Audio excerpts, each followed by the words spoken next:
Oh my goodness. Good morning. Good morning. Good morning. Welcome to the wonderful state of Washington. We're getting snow and rain. Wonderful. And it's supposed to snow tomorrow. It'll snow on Thursday and then Friday to be nice. And it'll snow again on Saturday. So, yesterday I went out and got everything I needed. I went to the store. Came back, forgot a few things, turned right back around and went back out the door because I knew full well we were going to be getting snow. Good morning, everybody. I was just reading my messages. I'm sorry. What the hell is going on? So we have uh Maria doing a parody of Jen and Jen doing a parody of Maria at the same time. Okay, well, you've got the same. Hi, Wisco. I'm sweating down here. We normally get snow Halloween. We normally get sleet and rain. Um, and this year and last year we didn't. But it's been cold and you can smell it. Good morning, Angela. How are you?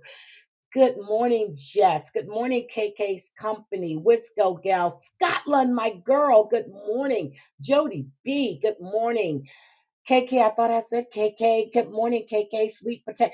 KK, I've been enjoying your lives, and the fact that you and Sophie are playing videos that I have actually never seen. And I went back and I listened to your live yesterday when I got the shout out. When I got the shout out. And that prompted me to do my community post, Lies, Cries, and Alibis, which I will be doing that live. Um, that's an evening live. I will be doing that live. Sweet Potato, good morning. Mod 148, good morning. Gamecock Jenny, good morning. Guys, Madi is really, really sick. Keep her in your prayers. Amber's mom is in, I was getting ready to say, Amber's mom is still in the hospital. Uh, but she's got some fine ass doctors. Jesus. She's not going to be out by Thanksgiving. Ooh. Yeah, Amber's mom is in the hospital, and Amber's sending me pictures of these fine ass doctors. So I'm going to fly to Denver. And I told her mother this morning that I'm going to crawl in the bed right next to her. Hi, Sophie. How are you? And thank you. I was just telling KK, I've been enjoying you guys' videos and the live streams that you've been doing because you've been playing videos that honestly I've never watched or like her current stuff. But I'm going to say the video the other morning, the Oscar goes to Genevieve. The Oscar goes to Genevieve. Um, the crying, um, the manipulation that she was putting into that is ridiculous. And hey, what have I ever done to you, girl?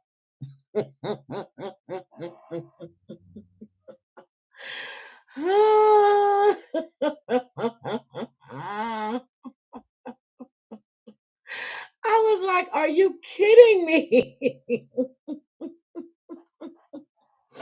um, um, I am just done. Uh,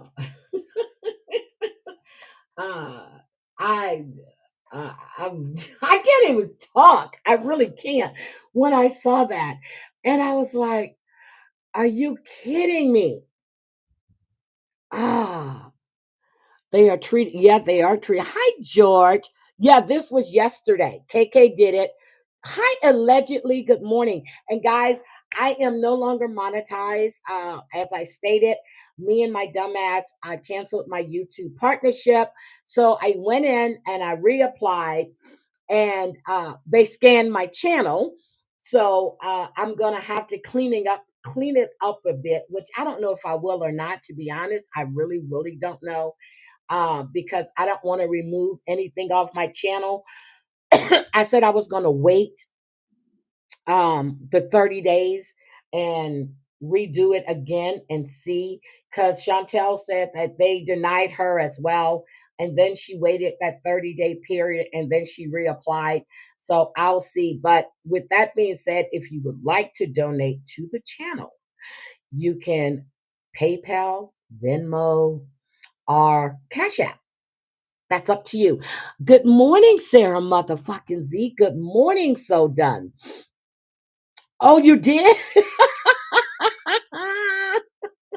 I was told that she said, Heidi, what have I ever done?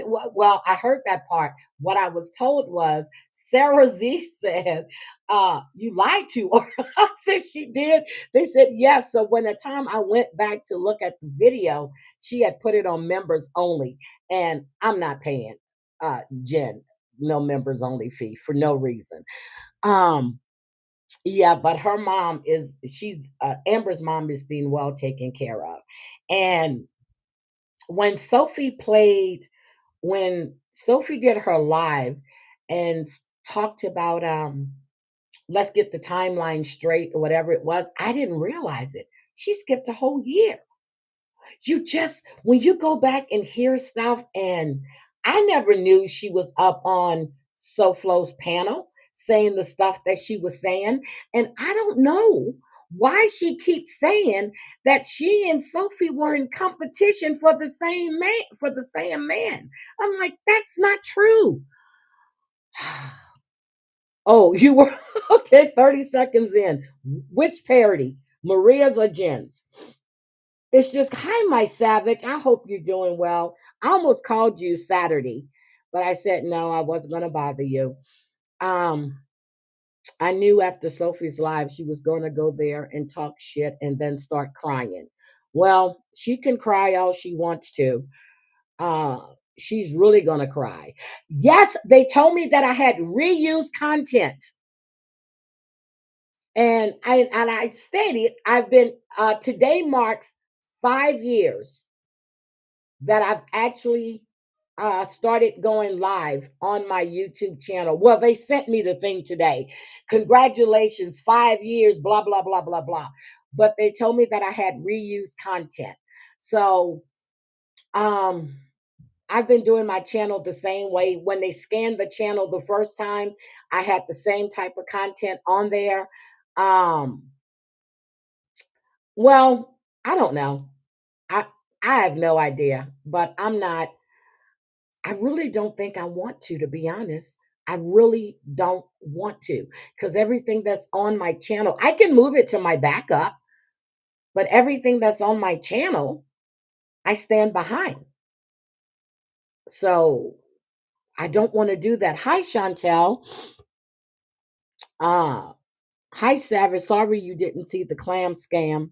Clam scam. Slam. Whatever that is. I don't know. Let's see. So anyway, I heard that live when not Sophie, when KK played it.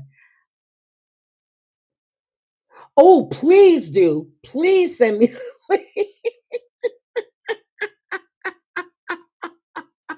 I did not know that. No, Savage, I didn't want to bother you because I know you're working and I know that when you get home, you're tired. But I was going to call you Saturday. Then I thought about it. I said, no, she's probably visiting her mom and dad. That's my fault. I will call you. I will call you. I promise you I will. Well, I heard Lori left again, right? Yeah. Maria's parody was funny. I don't know. I didn't watch it. I don't watch Maria.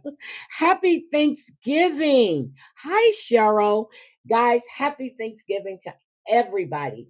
I have to make See, here's my problem. I said I was going to go over to a friend of mine's house for Thanksgiving, right? Now the snow is here. I did promise to make the mac and cheese. I promised to make the cornbread stuffing. So I'm going to do that. I'm going to drop it off. I'm not I'm not doing it. I'm not I just don't want to leave my house. It's going to be snowing. I want to lay on the sofa and I want to do Netflix. That's what I want to do. I love her whose lipstick applications? Savage, what are you doing? Hi, Gwen. Hi, sweetie. Hi, Bliss Crest. Hello. I just so anyway, let's get down to business. So I know everybody is following the Anna Kempner story. I know everyone is following Melody Buzzer story. Then we have Slender Man. You remember what's her name? Megan Geyser, Morgan Geyser, who stabbed her 6-year-old. Was it her 6-year-old playmate? Um, George, I don't care how high oxtails are. I don't care. When I was in Houston, I would buy two tails, the whole thing. I don't care how high oxtails are. See, everybody's into oxtails now. You know, they used to call that the poor man stuff. Oxtails, Cheryl, oxtails are delicious. Pure beef. Oxtails are delicious. Um, oh my God, it is. It is bad. So with the Anna Kempner story, it appears that the daddy had an affair, hi Lori, with the babysitter, which her name was Tabitha, who he was married to, and then he divorced her and he's married to someone else. So I have the mother's conversation. Oh my God, oxtails are so good. It was four. George, you need to go to a meat market that carries oxtails. I get mine cut an inch, okay? And then when it gets to the top, I have them split that in half and trim that fat. Go to a meat market. You're probably going to pay about 60 $70 for a whole tail, depends on how much, because they're going to weigh it with the fat on it. And then I make sure that they trim the fat. I don't want the fat. Well, they're gonna leave some, but not all of that. Um, Girl, Morgan Geyser. So we remember Morgan Geyser. Let's talk about Morgan Geyser first because she was just recaptured. Okay, Morgan Geyser had been living in a group home under close supervision. Okay, Morgan escaped. They found her 100 miles away from where she was supposed to be.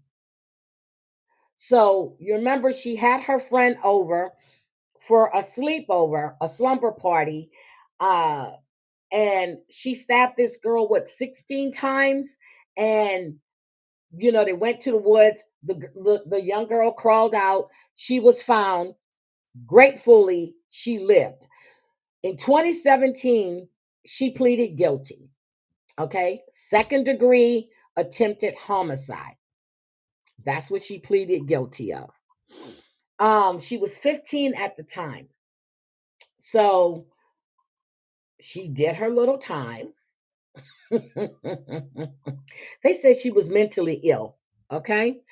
So they committed her to a state mental care facility for like 20 something years. And then she got sentenced to, was it 40 years in a mental institution instead of serving her jail time. So then in September of 2021, she was granted a release from the mental health facility. She had a GPS monitor on and she was under close supervision.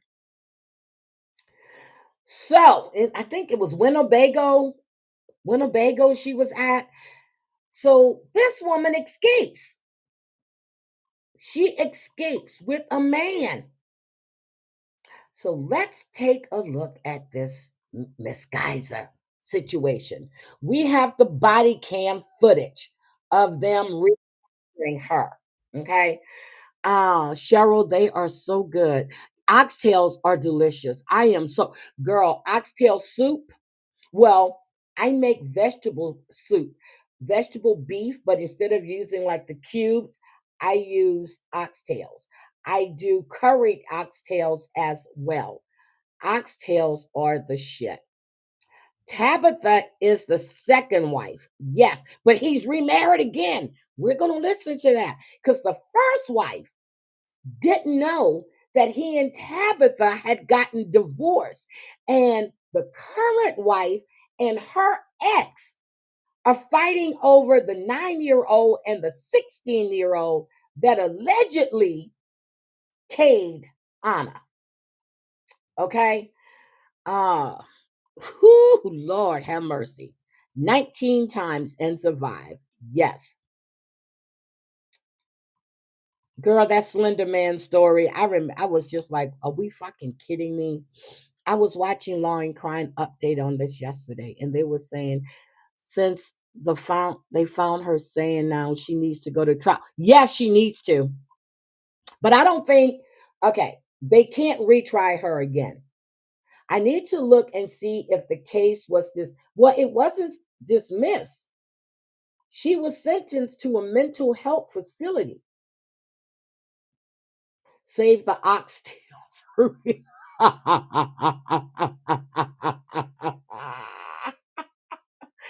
Oh my God, Savage doesn't eat meat, guys. So let's look at this capture. But I was just like shocked that she was actually released. I didn't even know they let her out. So when I'm looking at talking about Slender Man recap, the Slender Man stabbing recaptured. I'm like, what do we mean recaptured? You see how much I've been paying attention. So let's take a look at this. And I had to change my time because for some reason I had no sound. And I'm like, what the fuck is going on here? So I had to, hi, Michelle. I had to reboot my system. They never, that's right, Savage. Thank you. But I swore she was sentenced, Savage. They found her mentally incompetent.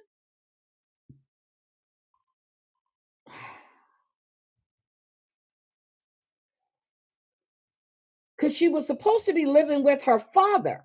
But then they said no, they put her in a group home. I swore I read that the judge he committed her. You're right. You're right. You're right. But she did enter a guilty plea though. Okay, hold on. Hold on. Hold on. Let me go find this. Hold on a second. Hold on.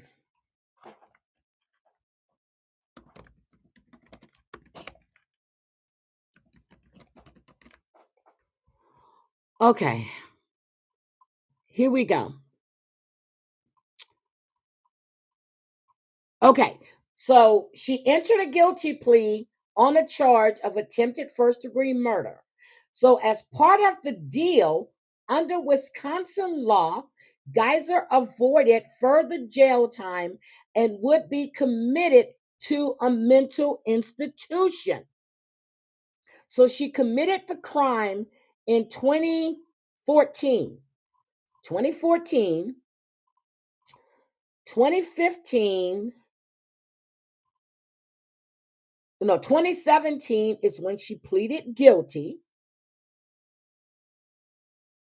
And it states that she pleaded guilty to attempted second degree homicide due to mental illness or defect as part of a similar plea agreement stipulating she would accept commitment to to institutional care. And then The law didn't treat her as responsible for that crime because of her mental illness. In December 2017, a Wisconsin judge ordered Weir to be committed to a state mental care for 25 years. February 2018, Geyser was sentenced to 40 years, is what I remember, in a mental institution instead of serving jail time. 2021, she was granted release from mental health facility on the condition she would live with her father and wear a GPS monitor. 2025, a judge ordered Geyser would be released from the Winnebago Mental Health Institute, where she spent nearly 7 years. Prosecutors attempt to block her release, alleging she has been quietly reading gory novels and communicating with a man who collects memorabilia for the murders. They still released her with the community supervision and housing plan. November 23rd, Madison, Wisconsin announced they were searching for Geyser, who was last seen in a residential neighborhood on the west side of the city around 8 p.m. She had cut off her monitoring bracelet. Oh my God. Okay. So Savage, I don't know. Maybe maybe she should be. Okay, let's listen to this. Woman convicted in the 2014 Slender Man stabbing is back in custody in Chicago. She was caught in Posen last night after escaping from her group home in Madison. Courtney Spinelli is live at the police station there with new video and details. Courtney? Yeah, good evening to you both. 23-year-old Morgan Geyser was caught here in Posen, more than 150 miles from the place where she was last seen. Tomorrow, she will face a judge for an extradition hearing as she awaits her transfer back to Wisconsin. We now have new body-worn camera video from the moment that officers found her and a friend last night at a nearby truck stop. You guys. After nearly 24 hours on the run, Slender Man stabbing assailant Morgan Geyser's escape coming to an end. It was a call from an employee about 2 people sleeping in the cold outside that brought officers to this truck stop around 9 Sunday night. I just want to make sure you guys have someplace you want to stay. Initially, they were reluctant to give any type of identification, and then they gave them 2 names, but the names that they gave them came back with nothing, no information. Police Chief William Alexander says that reluctance raised red flags. Give me your name and date of birth. You're not wanted for murder, right? Right. Okay, then there shouldn't be any problem. About 9 minutes after officers arrived, body-worn camera video shows Geyser admit this before telling officers her real name and to just Google her. I did something wrong. She didn't. She doesn't know what I did. Geyser was taken into custody along with her friend, 43-year-old Charlie, a trans woman whose government name is Chad Mecca. Charlie, who is charged with criminal trespassing and obstruction. Charlie, who is... Wait a minute. Stop it. Oh my God. This is Charlie. This is the man. Well, she said she. What? Wait a minute. Stop it. Stop it. Was taken into custody along with her friend, 43-year-old Charlie, a trans woman whose government name is Chad Mecca. Charlie, who is charged with criminal trespassing and obstructing identification, spoke exclusively with WGN's Sean Lewis, saying, well, how was Charlie getting aroused if he's a trans man? I mean, trans. What? Wait. My eyes started jumping. Wait a minute. Geyser shared the plan Saturday to get away from Wisconsin. What was the plan? Did you have a plan? Did she have a plan? We didn't have a real plan. Just get as far away as we could. Just vanish. A police report shows Geyser told officers the pair met at church. She claims she was treated unfairly. Oh, shit. Savage. Stop. Oh my God. Savage. Stop. Oh. Stop. You made me choke. Oh my God. Early at her group home and upset she was no longer allowed to see her friend, who on several occasions snuck in the home by climbing through a window. Geyser told police she cut off her bracelet with scissors and planned to potentially head to Nashville, Tennessee. Wait a minute. I thought there was wire mesh in these ankle bracelets. How are you cutting them off? Is it wire or steel mesh? How are you cutting them off? I'm very proud of Oh, I what, choked. the clerk to call us, and I'm proud of my officers for pushing to, establish their correct identity and take them off the street, because that's somebody we don't want in our town or in our communities at all. Geyser and a friend pleaded guilty to luring their classmate into a wooded area in Waukesha, Wisconsin when they were 12 years old. Geyser stabbed Peyton Leitner 14 times while her friend watched. The pair admitted they did it to impress a fictional online character called Slender Man. She was committed to a psychiatric hospital for Lori, I need to try that. It looking like a man. It is. Well, it's a trans person. Oh my God, Savage, you made me swallow my coffee the wrong damn way. Jesus Christ. 40 years, but a judge granted her petition to be moved to a group home, the transfer happening in September. The prosecuting attorney against that move, sharing her comments after Geyser's capture. Not only should she have been in custody from 2014 forward, but also Attorney Nicolai argued vehemently for her not to be released to conditional release. She shouldn't have been released. Now, the Waukesha County District Attorney also saying today that Leitner's family was never notified by law enforcement or the courts in Dane County, Wisconsin, where the group home was located after Geyser escaped. She says it was her office that did that, and also was the only one who called them when they called this afternoon to notify the victim's family that Geyser was taken into custody. She says, so they didn't know that she had escaped. She stabbed this young girl 16, 19 times.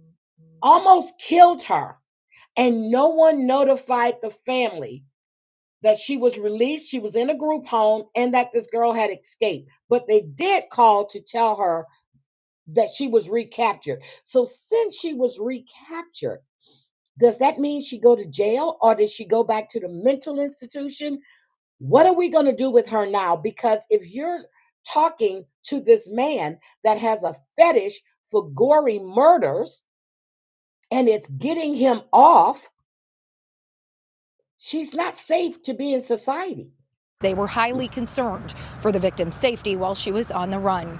For now, we are live in Posen, Illinois. I'm Courtney Spinelli, WGN News. All right. They couldn't have been concerned. Thank you for that. Okay, so she's back in custody. They couldn't have been that concerned. Not at all. Not at all. They couldn't have been that concerned. But guys, wait a minute. Hi, my devious. We beat her. No, Savage, she didn't even know that she had escaped. Can you imagine? Oh my God. But wait a minute. This story I found to be so profound. Which one is it? Here we go. This story I found to be profound. So let me take this down. Do you see my screen? I see it. Okay. This is what is interesting. This man, he's unemployed. Ooh, that's disgusting. Unemployed. This is his mother. Okay, that's his mother. This is him dressed as his mother. This is in Italy. His mother, her mummified body of Graciela Dell'Aglio, was alleged found wrapped in bedsheet in the man's home. He dressed as his mother. He was unemployed to claim her pension. They're calling this Miss Doubtfire scandal.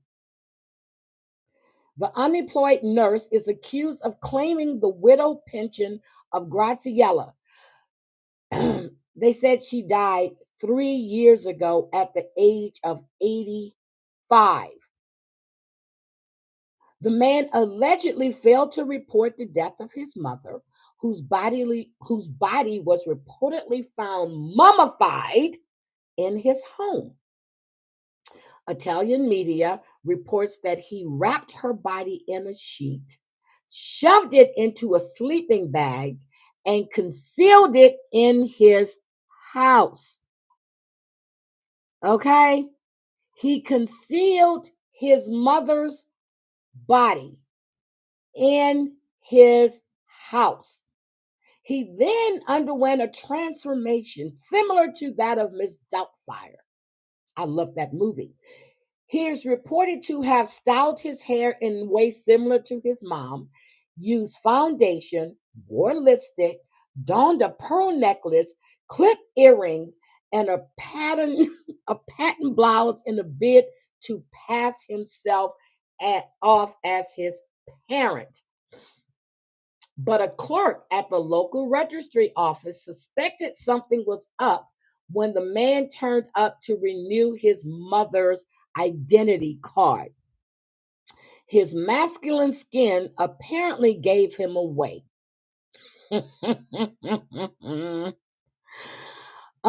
Doubts grew when officials compared her ID card from 10 years ago with a photo of the man posing as his mom taken 2 weeks ago.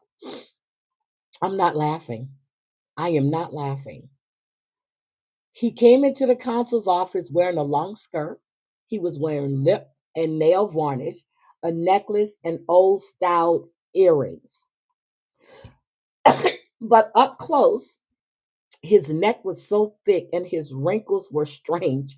The skin on his hands did not seem to be that of an 85-year-old woman. His voice was feminine, but ever so often it dipped and sounded masculine. But I might not have noticed these strange features had they not been pointed out.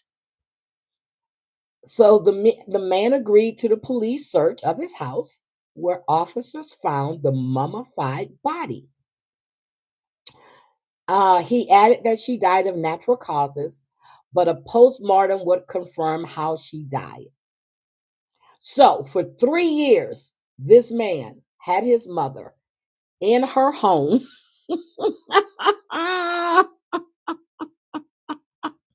I'm just done.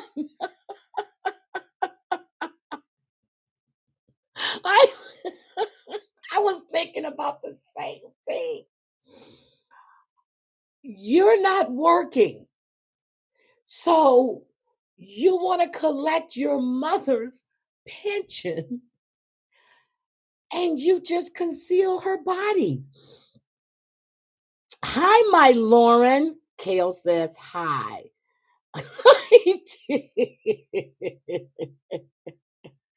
Somebody has a big birthday coming up. Guys, hi, my Lauren. Lauren, I was just looking at those pictures you sent me the other day. Yes, Devious, wait a damn minute. That happened in Italy. Lauren, when I saw that outfit, like I told you, that she had on, she looks like I do. She dressed like I do with the boots, the slacks, the blouse. And then when you told me that you picked that out, I'm like, oh my, I'm telling you, I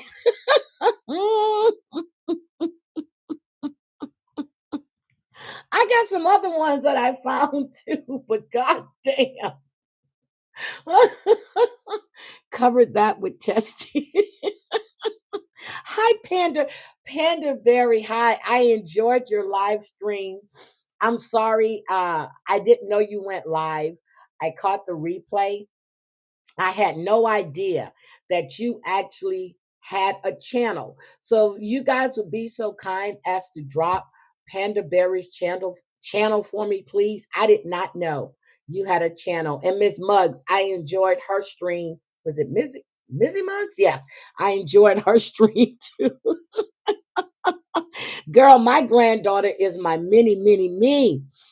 You picked out her whole outfit from my closet. It's funny how well yes, it is. And oh my God, just absolutely gorgeous. I sent it to my mom and my sisters, and they were like, there you go. There's your mini me. She's always been called my mini me. Oh, but yes, Panda, I really enjoyed. See, I didn't know all. I don't look at that woman's community tab. I don't. Thank you, Sophie. Thank you, thank you, thank you. But okay, so let's get to Anna Kempner. Okay. Oh, and we're going to talk about David too. Um,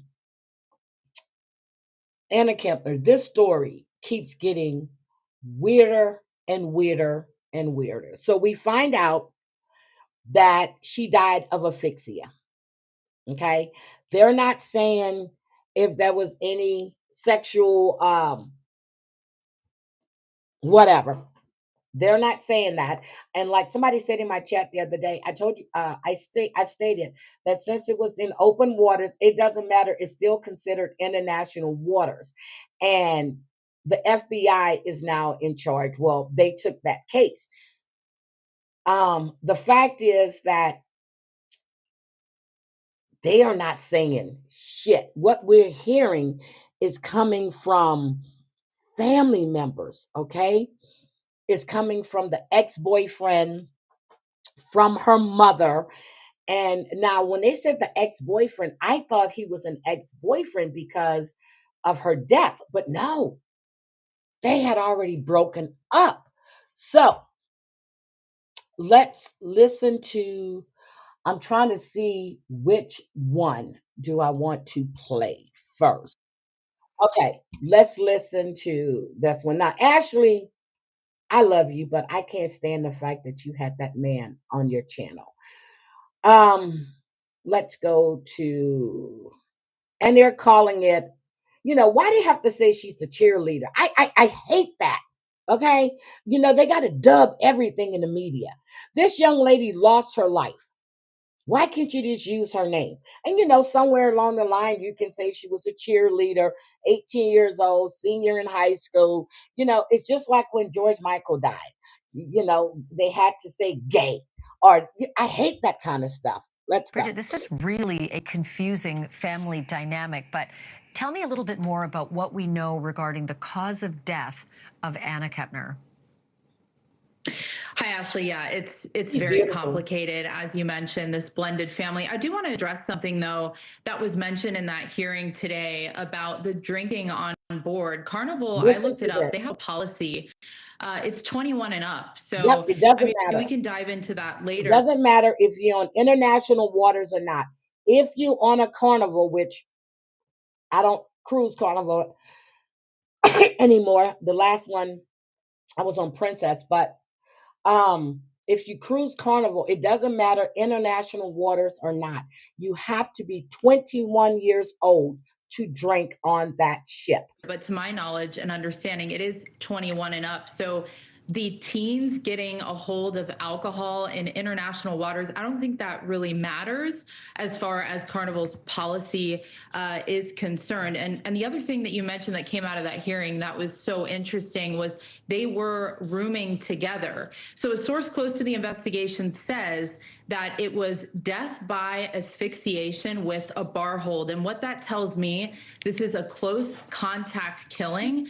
There was likely some sort of altercation. Of course, this needs to be confirmed by the FBI, which is still being tight-lipped. And the medical examiner's office still not officially. But here's the thing. The 14-year-old brother told someone that was at the memorial service that he had gone back to the room. He had gone back to the room and he heard a bunch of noise.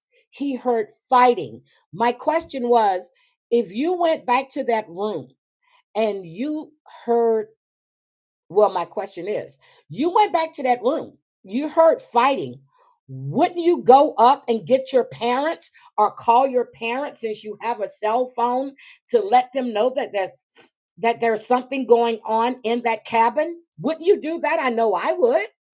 giving us that cause and manner of death. We checked in with them this afternoon, and they have not given that to us officially. This is coming from sources. But what this tells me is there may have been some sort of altercation in that room, and it takes at least 30 seconds of constant pressure on the neck for someone to die from asphyxiation with a bar hold. Wow, I mean, that is really in-depth, that information, which, by the way, it's tricky to get this information. I mentioned this as I was leading up to you, that this is an FBI investigation because it's on international waters. So the FBI is traditionally just so incredibly tight-lipped. But there are other people talking. And I don't know if you know anything about this sort of tack. But Savage, even if he was scared, okay, hi, Sarah. Even if he was scared, you still would go get your parents. You have a cell phone. Why aren't you banging on that door? Why aren't you banging? Why? But you go back to the room. You don't see your sister. You think she's up with your family, but you never tell anybody about what you heard when you went back to that room. And he said the door was blocked. So you have a key card. This is not adding up to me at all. It is not adding up for me at all. But the 14-year-old biological brother was reportedly talking to other people, particularly at the celebration of life yesterday. And some reporters have suggested he was talking to the ex-boyfriend of Anna Kepner and releasing all sorts of information about what he knew. And one of the details that we have not been able to track down, but I think the Daily Mail was running with, was that the 14-year-old biological brother could hear a lot of noise and fighting inside the room and was trying to get in the room, but was being barred by the 16-year-old stepbrother. Have you seen or heard anything in that vein of the investigation? So I have seen some things online from an ex-boyfriend who mentioned a past FaceTime call where this stepbrother had jumped on her. And I think I mentioned this when I was talking to you the other night. These cruise ships, they're so heavily surveilled. So there's surveillance cameras in the hallways. There's in the dining rooms, in the elevators. Everywhere. They're able to track every move that you're making. And I believe, at least on some ships, and I haven't confirmed it with Carnival, but the key cards are going to tell investigators a lot. Yes, the key card will tell you when you go in your room, where you go at, the key card, the key card, the key card. As far as what times they were going in and out of their room, because you have to swipe those cards to get into your room. And that's kind of, you know, your way around the ship. As far as a sibling trying to get in after hearing an altercation inside, I have not independently confirmed that. Lots of chatter online about the relationship. That's what I'm saying. If you go look at some of these Facebook pages, if you go look at some of this stuff on TikTok, where the ex-boyfriend is talking, his dad is talking, none of it's confirmed. But my question was, when I first heard it, if you heard fighting in that room and you're blocked from getting in, you have a cell phone, why wouldn't you call your dad or your stepmother, the second one? Between Anna and her stepbrother and possible concerns that she had about him leading up to this. Yeah, that dad of Anna's ex-boyfriend said there was a severe obsession and that Anna had complained to her ex-boyfriend that her stepbrother was obsessed with her and that he wanted to date her despite the fact they had a family dynamic together. They were step siblings. Again, this is all. Here's my question too. Here's my question. Now you have these big cabins. You have cabins for 2. You have cabins for 4. Why didn't they? Because it's the father, the stepmother, the stepbrothers, and whatever.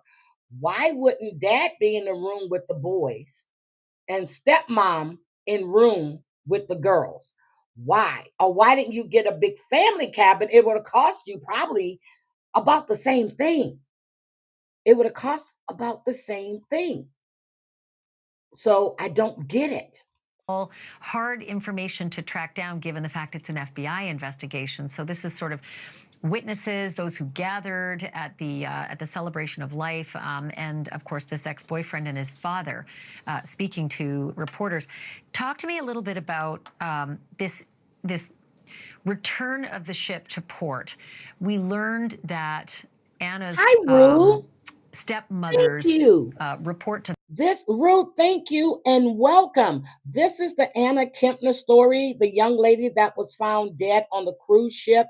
And allegedly at this point, they're looking at the 16-year-old stepbrother. Hi, Stevie Lee. Welcome in.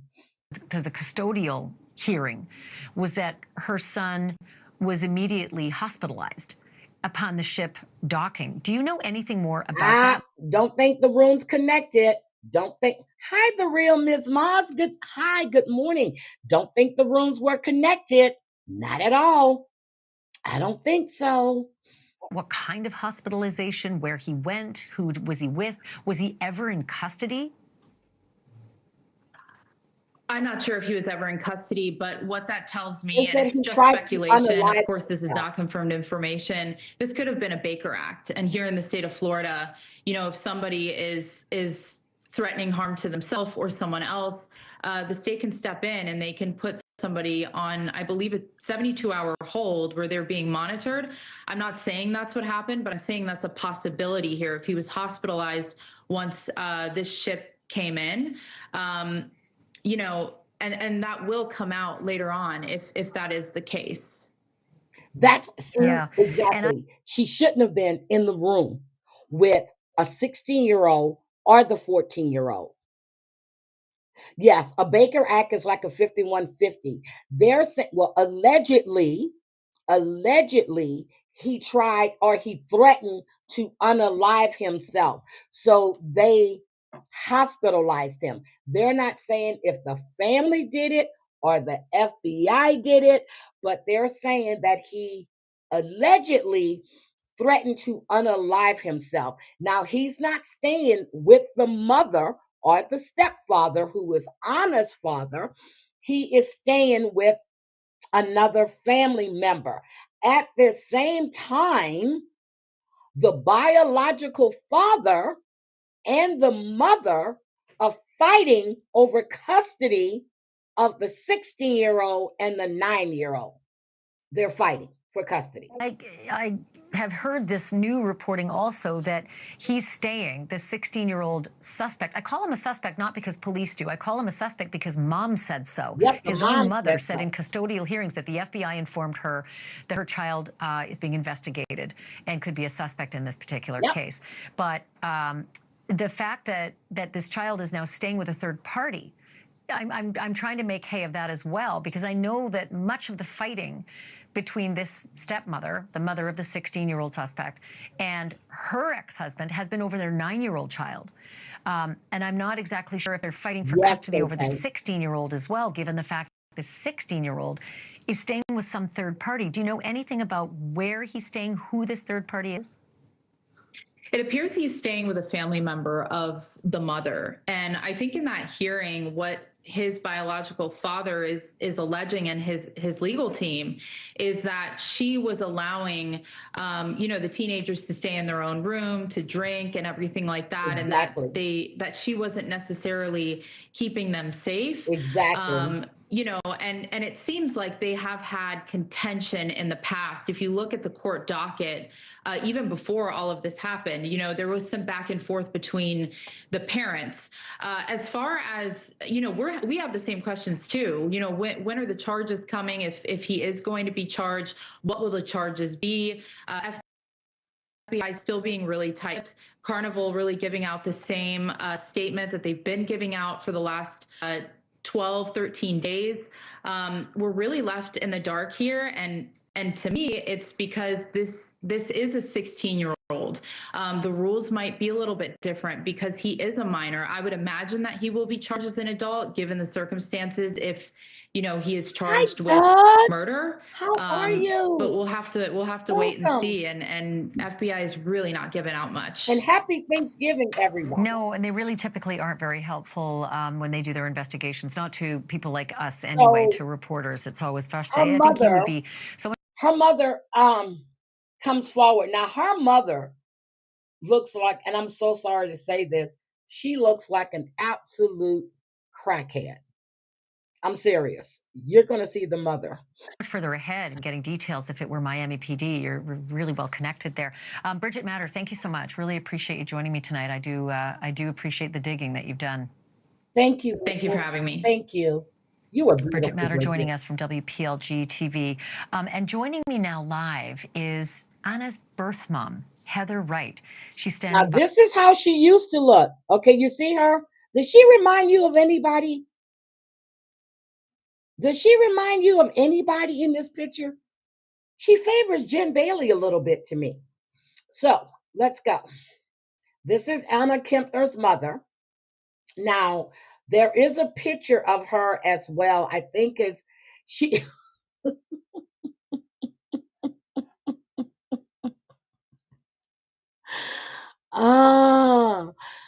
Yeah. I think it's this video where you actually see her, or is it another video? I can't remember which one, but you actually see her. On the phone tonight. Heather, can you hear me okay? Yeah, I can hear you. Heather, I'm so sorry that we're talking under these. I can, yeah, and I'm so sorry that we're talking. Doesn't she look like GB? Seriously, look.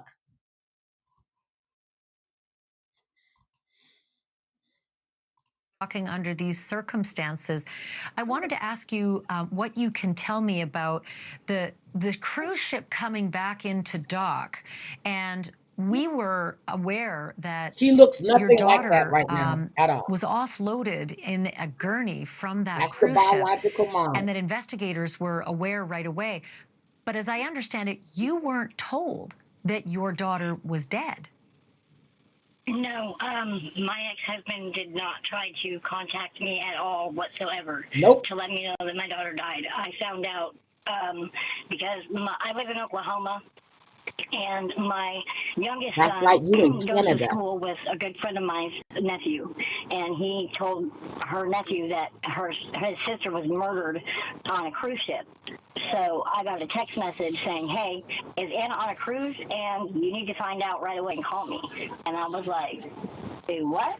So I called Anna's cell phone. She didn't answer. So then I got a hold of her on TikTok. Can you imagine finding out from a friend of your daughter's mom that your daughter is deceased and the dad didn't call you? They don't even. Oh my God. To get a hold of her on TikTok. She still didn't answer, so I started questioning why is she asking me about that. So I got on my ex-husband's Facebook where there was nothing on there, so I got on to Tabby, his second wife's Facebook, as the woman that raised my daughter, and there I seen a picture of her car with flowers on it, and Tabby saying they were going to leave it at the high school for a short time as a memorial for Anna. And so that's when I Googled 18-year-old dies on cruise ship is what I put in the search bar, and that's when my daughter's face popped up all over Google. I cannot even imagine. Yeah, I just, honest to God, I cannot. That's what she looks like now, but there's an interview with her, and she looks. Oh my God, Doug. Jesus. Not even imagine finding out about your daughter's death by Googling and not getting a call. And to make matters worse, there was a celebration of life. I'm not sure if it was a full-fledged funeral, but there was some kind of memorial held yesterday. And I'm told that you were banned, that your yeah, that your ex-husband banned you from going. Can you walk me through what happened and what the circumstances were? I got to find this interview. I have it where she shows the boots she was going to wear because she's like 4 feet tall. So she had these high boots, and she was going to wear a wig and this other stuff. I have it. I think it's right after this one. He told me that when I told him I was coming down there, he said that that he knew for a fact that Anna would not want me there. And I said, that's a lie. I was like, but whatever. And he goes, if you step foot in Florida, I will have you arrested immediately for back child support. And so you went anyway, right? Yeah. In disguise? Of course. Yeah. I wore a wig and I wore some really tall high heels, so that way, you know, if he was looking for somebody short, he wouldn't see me.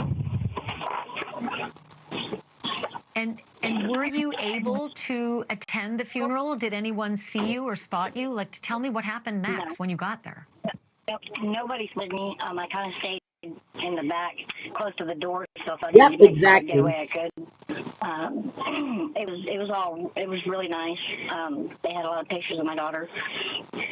I didn't see her dad, but then again, I wasn't trying to either.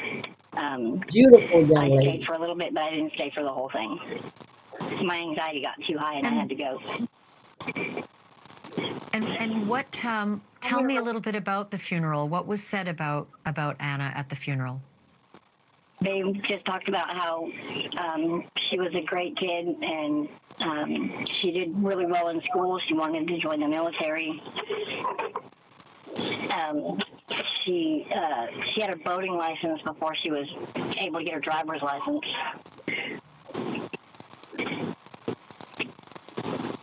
Do you know anything about the suspect in this case? Yeah, the dad had custody of Anna and the 14-year-old, which are her kids. And she hasn't seen Anna, I think she said, for about 2 years, because the dad told Anna something that the mother told him to go fuck himself, but he said she was telling that to Anna. So I don't know her story, but some of the stuff makes sense and some of it doesn't. This young woman should have been able, at her age, to contact her mom if she wanted to. Say suspect not because police have said it. It's the 16-year-old stepbrother. Do you know anything about the stepbrother and Look at her. Is there teeth there? Does anybody see teeth? Or is that just gums? Does anybody see teeth there? Dynamic between Anna and him? No, because I didn't even know that Tabitha and Christopher had gotten a divorce. I didn't even know he remarried. So Tabitha is the babysitter that he had the affair with that used to babysit the kids. And Tabitha's mother is the one that told Heather about the affair that was going on. And she asked him to stop seeing her daughter, which when she became he married her. So he has 2 kids with Tabitha as well. Oh, Lord, have mercy. Like I said, Christopher and I do not talk whatsoever. And he made it extremely difficult for me to even have a relationship with my daughter. And the last time I seen my daughter, he again made me look like a piece of shit. So when I was getting on the airplane, I flipped him off and called him a few choice words I probably shouldn't have. And he told my daughter that I was telling her that. I was talking to her. So at that point, Anna kind of stopped talking to me. So I call her on her birthday and holidays, but that's about it. On her birthday and holidays. And so to be clear with the viewers about the family tree, you were married to Christopher Kepner. You split with him. He married Tabitha. He split with her, but had a child. And then when he split with her, he then met... Say that again? He has 2 children by Tabitha. 2 kids with Tabitha. 2 children by Tabitha. And then he married Chantel, and they've got 2 kids as well. or at least she has 2, but they have no natural children between them, correct? As far as I'm aware of, yeah. She's got the 16-year-old boy who's considered the suspect in her custody papers and a 9-year-old minor child over whom she's fighting with her ex-husband. But you don't know anything about the dynamic regarding this 16-year-old boy. You weren't even aware that she had this 16-year-old stepbrother? No, I wasn't. I did find out the other day that my sister was the one that sent me the message that the ex-boyfriend's mother sent her, and I'm the one that put it in the media that even though she didn't want it, I thought it needed to be seen about him sneaking into my daughter's room. Has anyone from the FBI or from the local police, has anyone called you at all to try to get any information or at least inform you of what's going on with the investigation into your daughter's death? Not that I'm aware of. And will they take your calls? I called the number once, and I haven't gotten a call back. And you and your ex-husband, Anna's father, are not even speaking over the death of the daughter that you share together. Is that correct? No. Yeah. It's just heartbreaking. You know, Heather, I'm so sorry that you're going through this, and I really hope that there's some resolution soon and that you're at least given some closure or some information on what's happened in this terrible. That was that one. Hey, guys, before I go to work, I want to give you an update related. Let me stop something here. I'm trying. Oh, here it is. Here's the mother. There she is right there. That is Anna's biological mother. That's what she looks like now.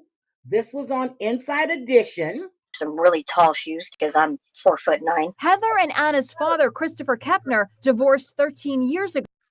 But says she was determined to say goodbye to her daughter and will go in disguise. Heather, what are you going to do to get in? I'm going to put a wig on and wear some really tall shoes because I'm 4'9". Heather and Anna's father, Christopher Kepner, divorced 13 years ago when Anna was 5. Anna, affectionately known in the family as Anna Banana, was found dead in her stateroom aboard the cruise ship. Oh, Reagan, send that to me.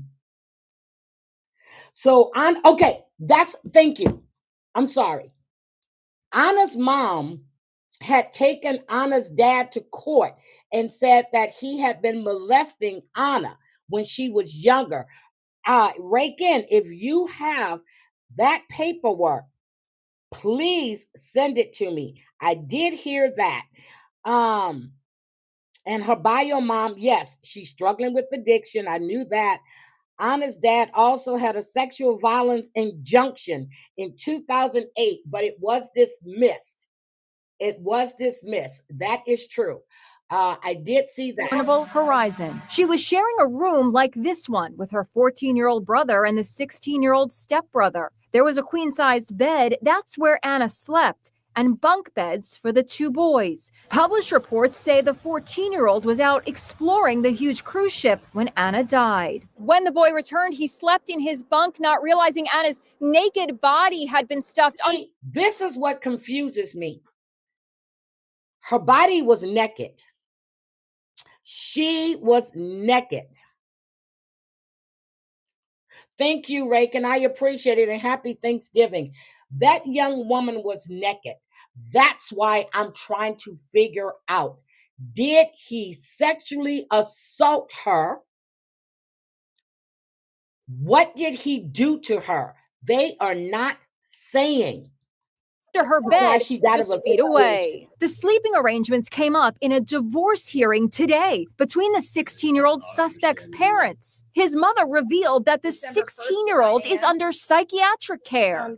Can I speak to has a psychiatrist appointment on December 1st? She sat impassively as her ex-husband's attorney spoke about the cruise. The 16-year-old was allowed to drink. The teenagers were given their own room in which to stay. Just a lot of circumstances that showed that the mother in this case was not exercising appropriate supervision over this child.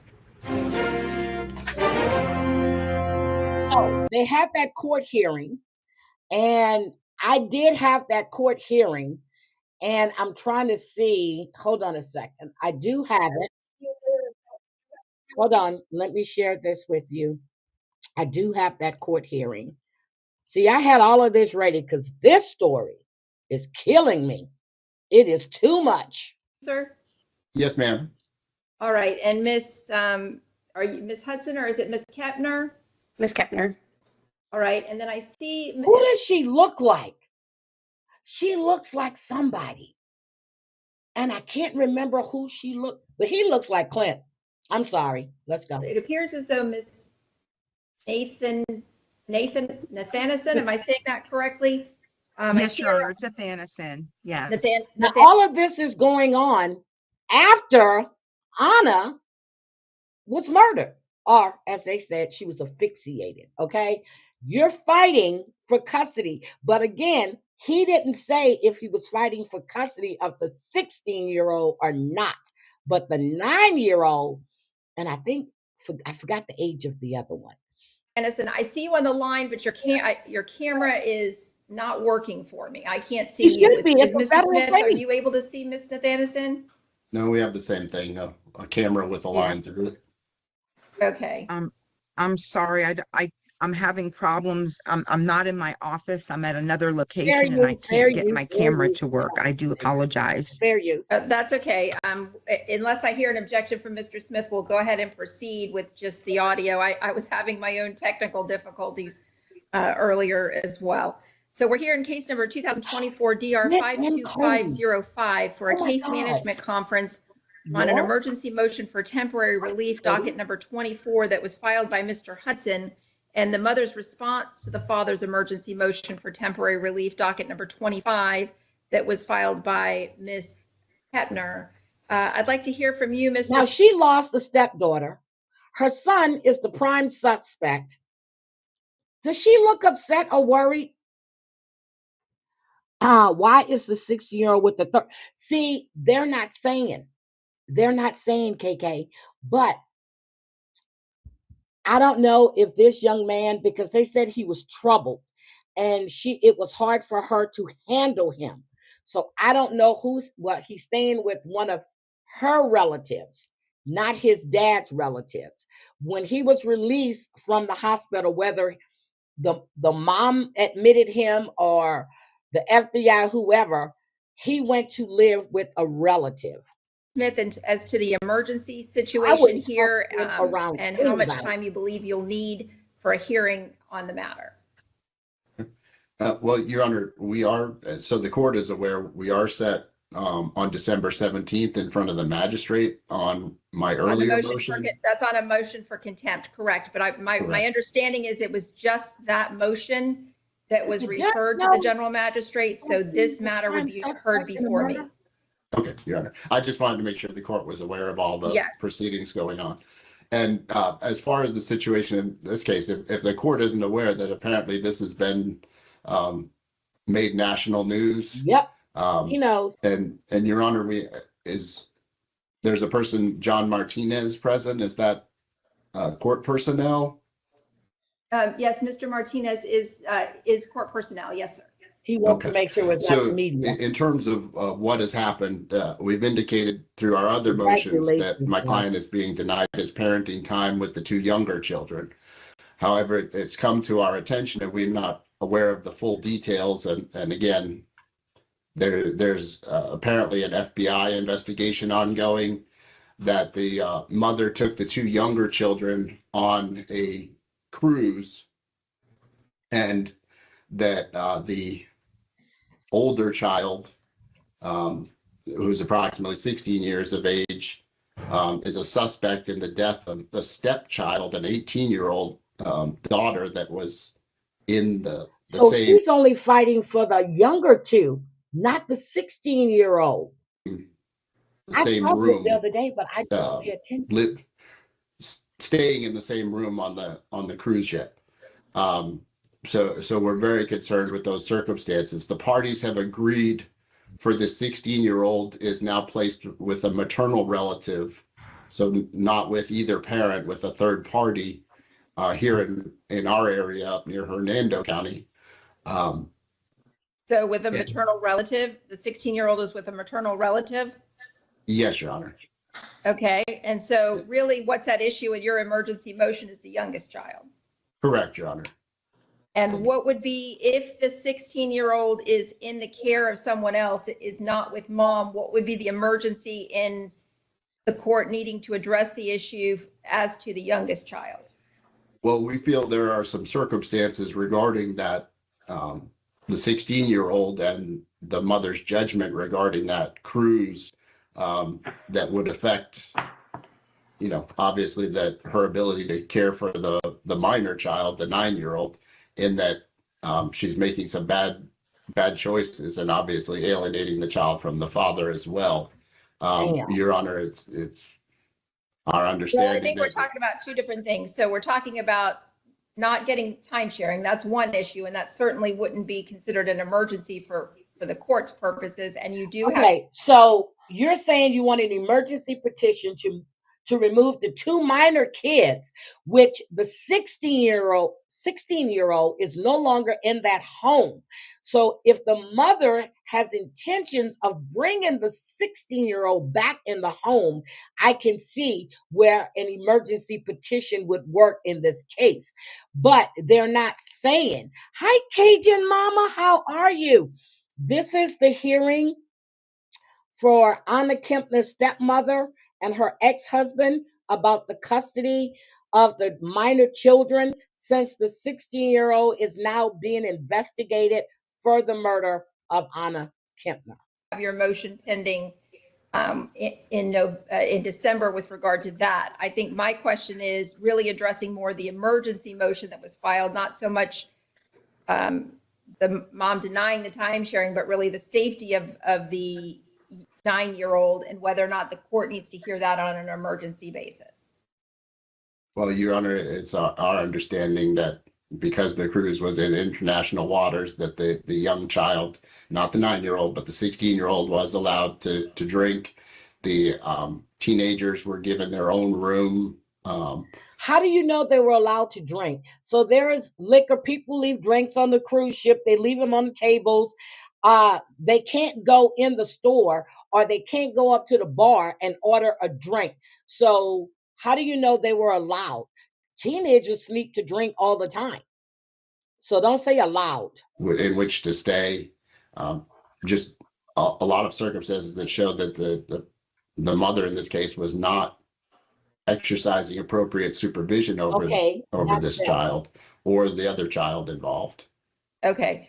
How much time do you believe it would take you to put on your case in chief on your emergency motion for temp relief? A half an hour. Hi, Mari. Mari,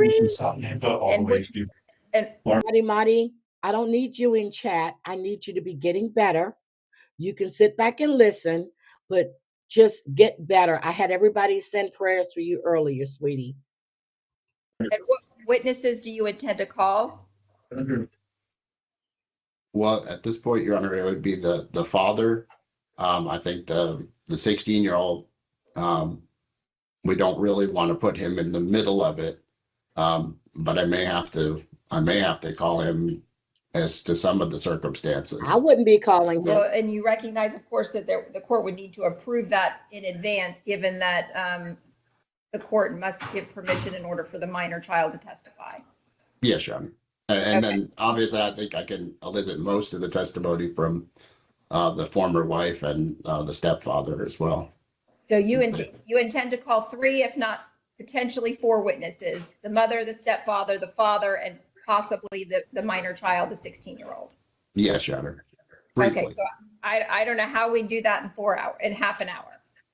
Well, you said yeah, I understand my side of the case. Yeah. All right. Ms. Athanason, would you like to be heard with regard to your response as well as time to put on your side of the case? Yes, thank you, Your Honor. There is currently an FBI investigation as well with regard to the 16-year-old, and as well as there was a DCF involvement And there's a DCF open investigation on the father in this case. The FBI has cleared my client from any wrongdoing. She's not considered a suspect in this matter at all. I would have difficulty in them putting the 16-year-old on the stand because I don't want anything done that would incriminate the young man. Mom immediately after the incident, he was hospitalized, and then when released from the hospital, mom and dad participated too. They signed a stipulation basically allowing him to live with mom's relative, and they're getting counseling and so forth for him. So I don't see that there's any emergency relative to the youngest child. The issue that counsel raised about drinking. Yes. There's a gag order that was filed, KK. Yes. But the FBI isn't saying anything anyway. So the mom can file all she wants. It's going to be up to a judge. There are videotapes on the ship that confirm that there was absolutely no drinking, and that and DCF investigated and saw that there was no alcohol in mom's house whatsoever. So I'm not sure where that's coming from, but if that's the case, I would think in order for me to move forward on that motion, I would need to subpoena the DCF worker and possibly the FBI investigator as to those issues, as well as the mother and the stepfather. So those are all, so witnesses. You'd have 4 witnesses as well. That is correct, Your Honor. And I would think, at least on my end, and I mean, I'm going to think it would need at least an hour and a half. I mean, because it seems like an hour seems like a long time, but it's not really when you start putting witnesses on the stand. For me, I'm thinking this is a 2.5 to 3 hour hearing.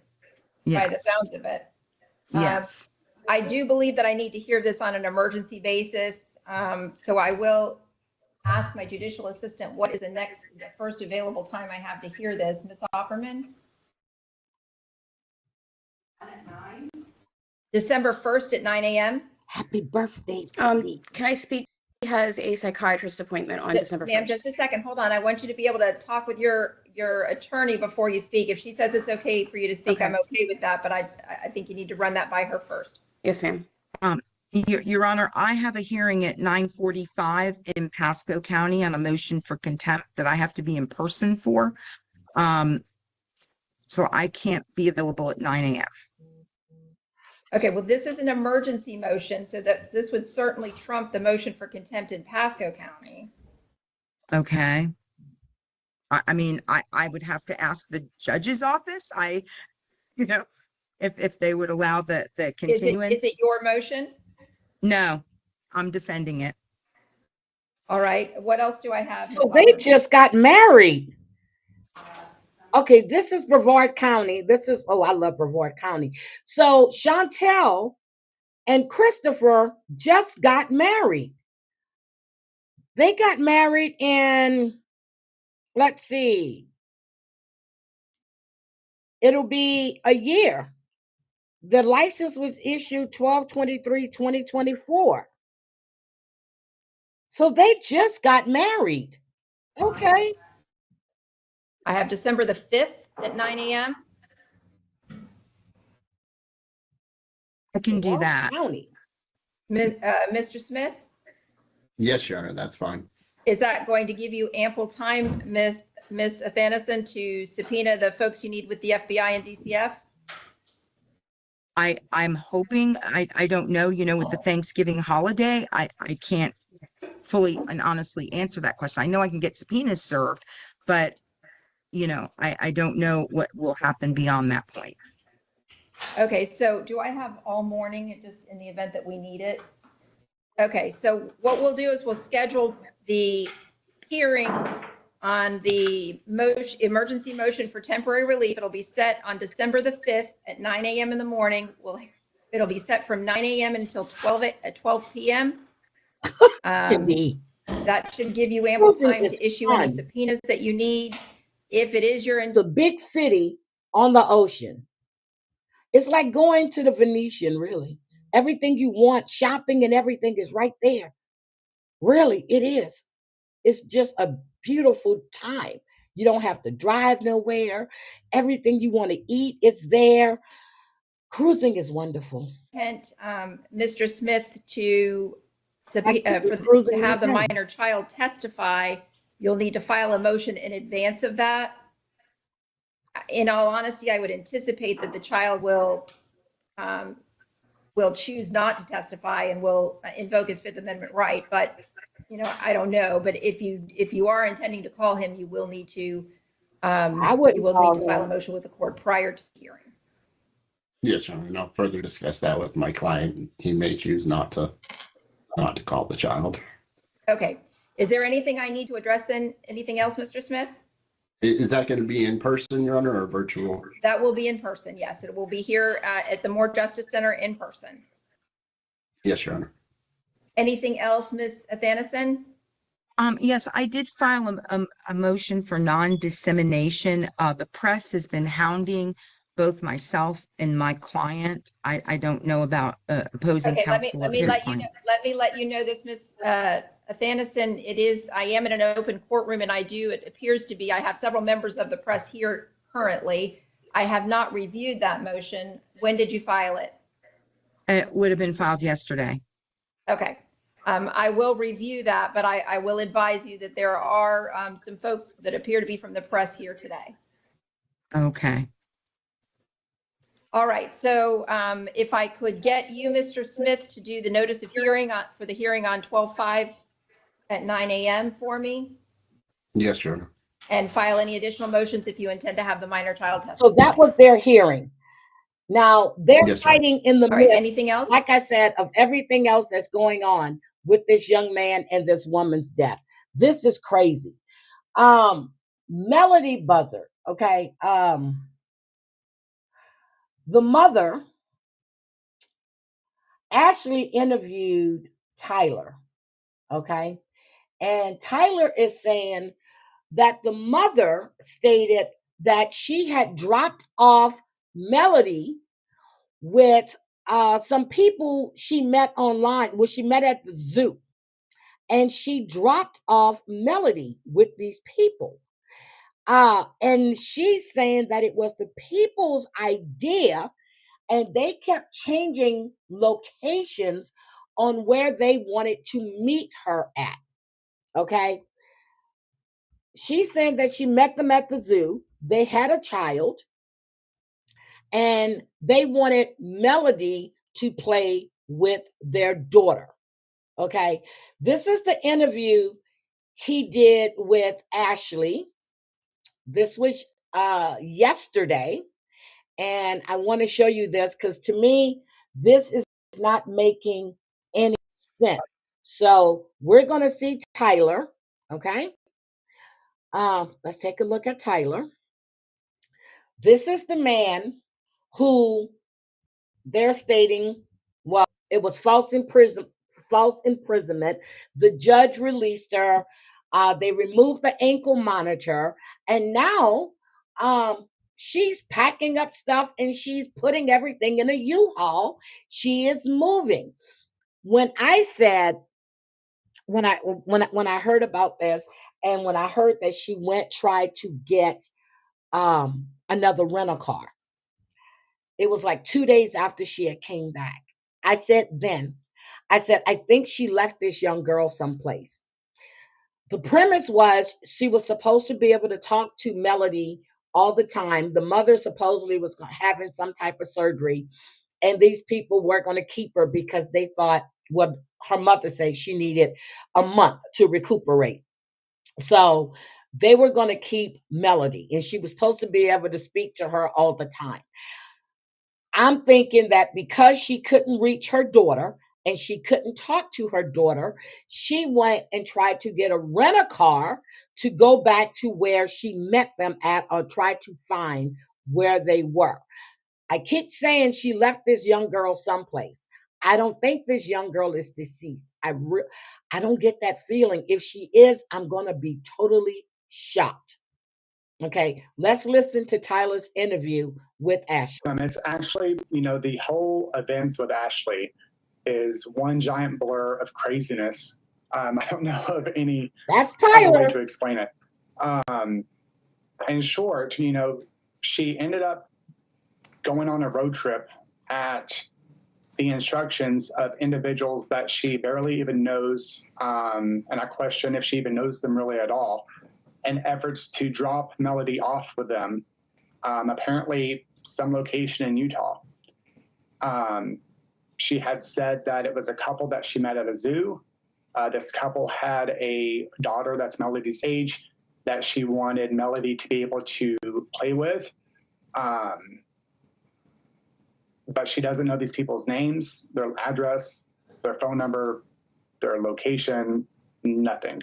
It's bizarre. It makes no sense. It particularly makes no sense that Ashley Buzzard would say, I don't know this couple that I met at the zoo. I don't know their names. I don't know their address. I don't know their contact information, when apparently she was making contact with them. And can you describe what she said about the contact she made with them and how the plan kept changing about the drop-off of Melody? She wouldn't go into too much details because she was very paranoid that the house is bugged, and she still wasn't really trusting me that much, as we discovered on that Thursday that she decided to confront me, or whatever you would want to call it. She didn't make it clear of how she communicated, especially when she was saying she didn't have accurate phone numbers for them.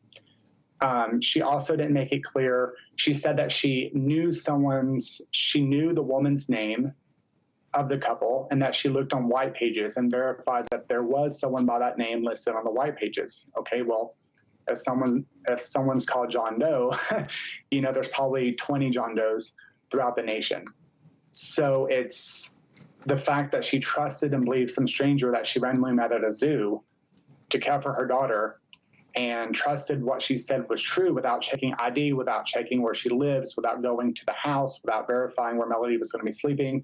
It's just mind-boggling.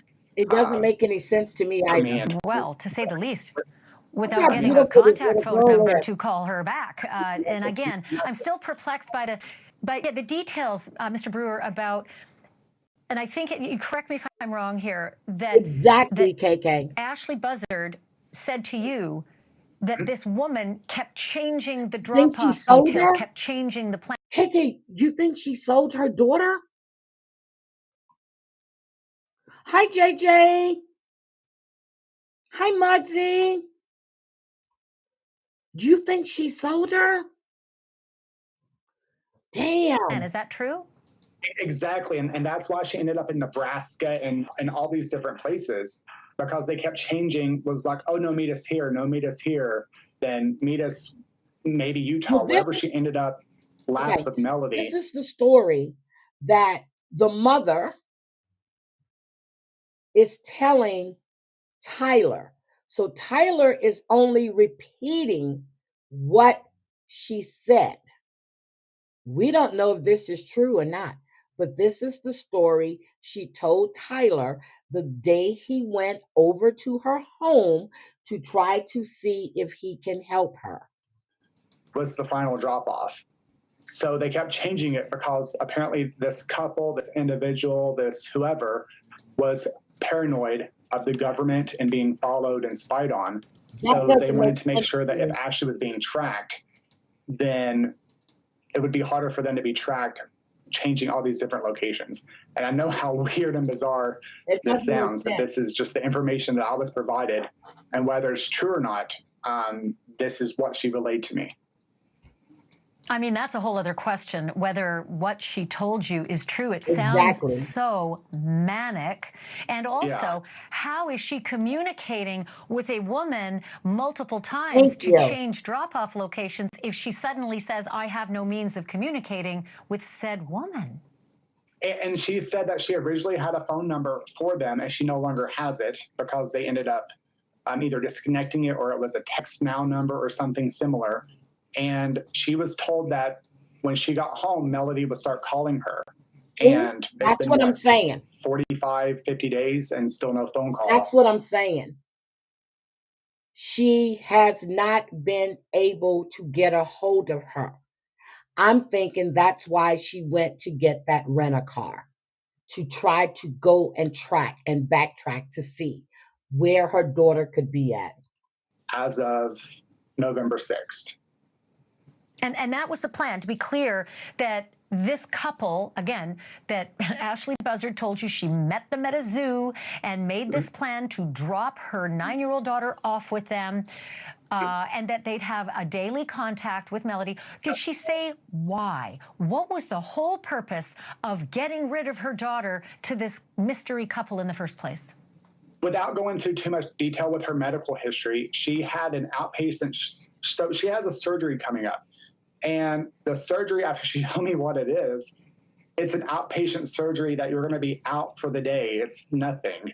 But in her mind, it's something that Melody needs to be away from her for at least a month or two, an effort for Ashley to do the surgeries, the medical care, and get back on her feet so she could take care of Melody. Thank you for watching. Subscribe below and download. That's what was said. Do we believe that? Do we actually believe that?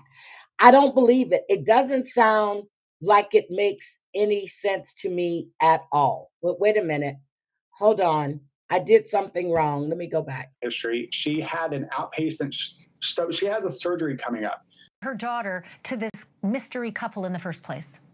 Without going into too much detail with her medical history, she had an outpatient, so she has a surgery coming up.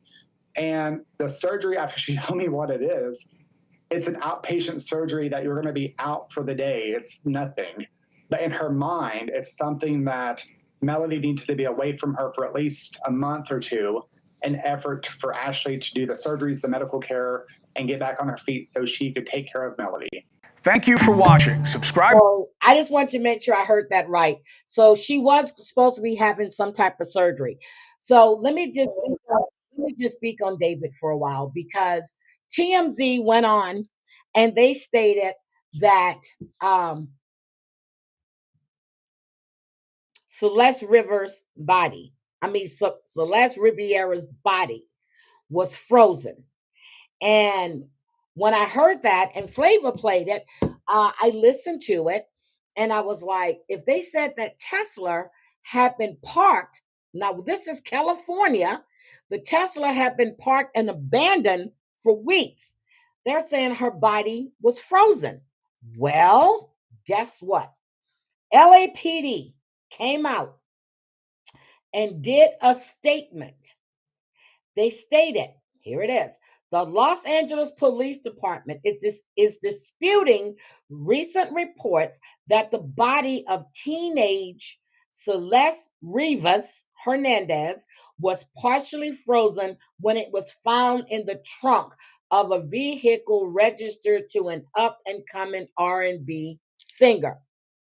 They said despite reports by TMZ and others indicating that Hernandez's body had been thawing out in the Tesla. Girl, that's not her hair. That's a wig. That is a wig. They said, despite reports that the body had been thawing out in the Tesla registered to the singer David, Captain Scott Williams told People magazine that Celeste's body was not frozen. Williams noted her body was in the car for weeks, meaning the whole frozen thing doesn't even make sense. He says even if she had been frozen solid when she was put in the car, which there is no evidence to suggest she was, 5 or more weeks in the trunk of a car in sweltering heat in the middle of summer would not have resulted in a partially frozen body being discovered on September 8th. That's her wig. She orders everything off of Amazon. Williams also disputed that Hernandez had been decapitated. Williams' disclosure comes just after Los Angeles County Department of Medical Examiners confirmed that the LAPD had placed a security hold on Hernandez records, resulting in their removal from the medical examiner's website. LAPD told KTLA's Samantha Cortez that the hold is intended to ensure LAPD detectives receives information from the medical examiner before the public. The chief medical examiner, Dr. Ode Ukpu, spoke out against the practice in the press release on Monday. The practice of security holds is virtually unheard of in other counties and has not been proven to improve outcomes in the legal system. We are dedicated to serving our community with full transparency. However, the law precludes us from doing so while the court order remains in this case. No arrest has been made in Hernandez's death, and David Anthony Burke is considered a suspect. Okay, so TMZ comes out with this whole big thing about her body being frozen. And when the medical examiner got it, I'm like, wait a minute, she's been in the car for weeks. I'm like, what? In California? Okay, so LAPD came out and made a statement. Okay, well, they also said that he's a suspect, and they were speculating that he froze the body so that when he's out on tour, her body was going to be found, and then he's going to say it couldn't have been him because he wasn't there. Again, TMZ made this whole big thing. Her body was frozen. Then the video that people were putting out, that he had a 6-foot freezer behind him, sub-zero with 40 degrees, whatever. Again, I run with facts. I've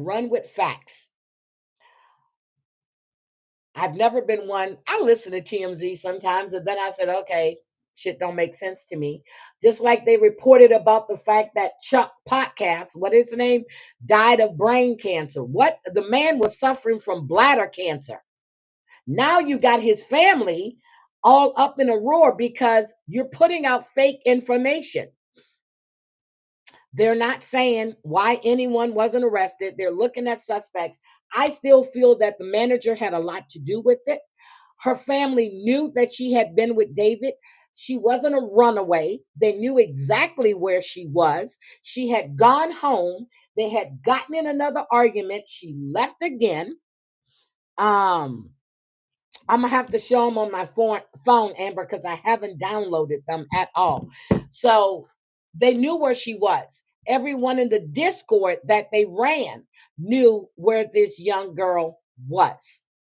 I think the manager didn't think it was good for her, for his image. 14, whatever, he had no business being with that child at all. Now, did he have anything to do with it? Don't know. But I do believe the manager knows a whole lot more than what he's stating. Again, her body was not frozen. She was not decapitated. They made this whole thing about him taking this trip into the desert, and they're saying that he had someone else to pick up the body and decapitate it, and mutilate it, cut it up. And my whole thing was, if you're going to cut up a body, and why keep it in the trunk of a car? Why not scatter the pieces all in the desert? Why would you keep a dismembered body in the trunk of your car? Why? That makes no sense.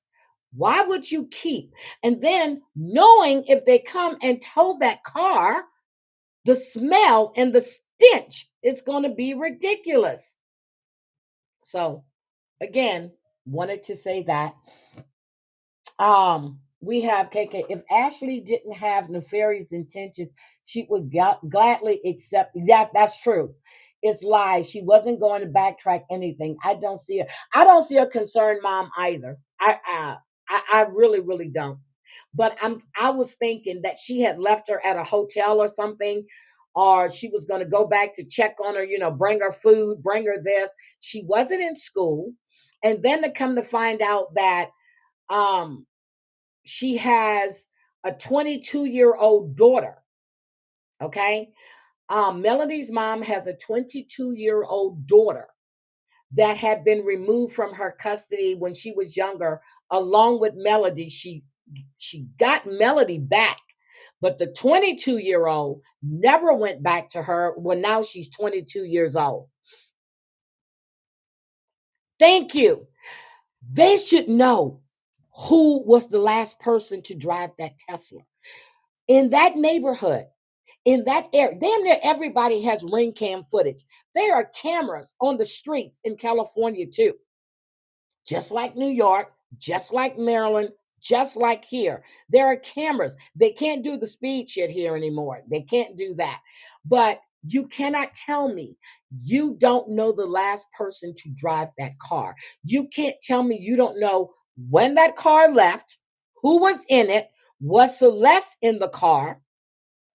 You can't tell me that. So I don't know what their investigation is doing. I have no idea. But TMZ put out this whole damn story. Harvey was up there. I guess he was at a condo at the beach, whatever, looking rough and ragged. But no, the body was not frozen. It was not thawing. It was not delivered. No, that is a lie. And I'm glad LAPD came up and said something, because I'm like, in the heat, windows up, in the trunk in California, that body didn't defrost? That makes no damn sense. Anyway, I'm out of here. I'll be back either later tonight or maybe tomorrow to do my lies, cries, and alibis. Whew, Lord. So I will see you guys later. And oh my God. Also, if you haven't watched, if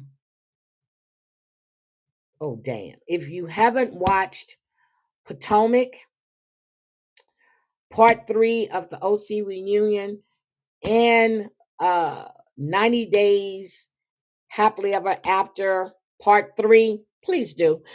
And I will see you guys later. KK, are you going live later? Amber, are you going live later? Is anybody going live? I don't know who else is going live. But exactly. The Teslas have exactly. They have a bunch of cameras. Download the pics when I will. Amber sent me some pics of all these girls that were in these videos, and they all were looking like Celeste. I talked about it for a minute. They have the same tattoo on their finger, but she has been with him from quite some time. Oh, that's right. Amber is still at the hospital. Okay.